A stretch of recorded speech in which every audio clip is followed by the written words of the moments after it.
ব্রাহ্মণবাড়িয়ার নবীনগরের মেঘনা নদীতে চলছে অবৈধভাবে কোটি টাকার বালু উত্তোলন। প্রভাবশালী মহলের ছত্রছায়ায় দিনরাত চলছে নদী খনন ও বালুর পাচার। থামছে না এই অবৈধ ব্যবসা।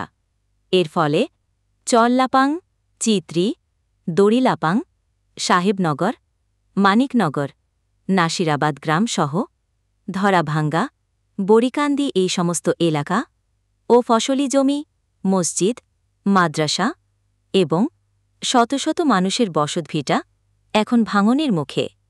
নদী গিলে নিচ্ছে জীবিকা ও আশ্রয়। স্থানীয় জনগণের অভিযোগ, প্রশাসনকে জানালেও থেমে নেই এই বালু লুটপাট।